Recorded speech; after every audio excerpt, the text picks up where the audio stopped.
যত দ্রুত দেশকে নির্বাচনের ট্র্যাকে ওঠানো যাবে ততই দেশের জন্য মঙ্গল বলে মন্তব্য করেছেন বিএনপি মহাসচিব মির্জা ফখরুল ইসলাম আলমগীর।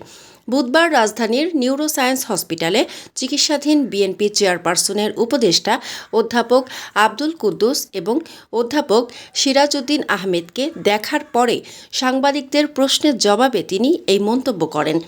সকাল 11:30টায় আগারগাঁওয়ের national institute of neuroscience and হসপিটালে চিকিৎসাধীন অধ্যাপক আব্দুল কুদ্দুসকে দেখতে যান বিএনপি মহাসচিব। তিনি চিকিৎসকদের সঙ্গে তার সর্বশেষ অবস্থা সম্পর্কে অবহিত হন।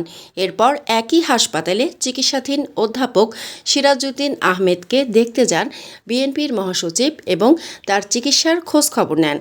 এ সময় সাংবাদিকদের এক প্রশ্নের জবাবে মির্জা ফখরুল বলেন, একটা কথা বলতে চাই, গণতন্ত্রের সবচেয়ে বড় শক্তি যদি কেউ থাকে সেটা হচ্ছে বিএনপি, এবং সবচেয়ে বেশি লড়াই যদি করে গণতন্ত্রের জন্য সেটা বিএনপি।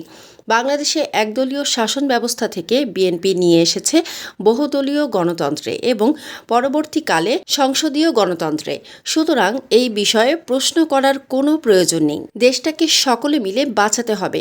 প্রত্যেকটি রাজনৈতিক দলের দায়িত্ব হচ্ছে দেশকে সঠিক ট্র্যাকে ওঠানো এবং যত দ্রুত সেটাকে ওঠানো যাবে ততই মঙ্গল।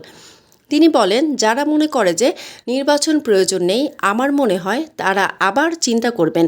নির্বাচন প্রয়োজন জনগণের জন্য। একটা নির্বাচিত সরকার দরকার, যে সরকার জনগণের সম্পর্ক থাকবে।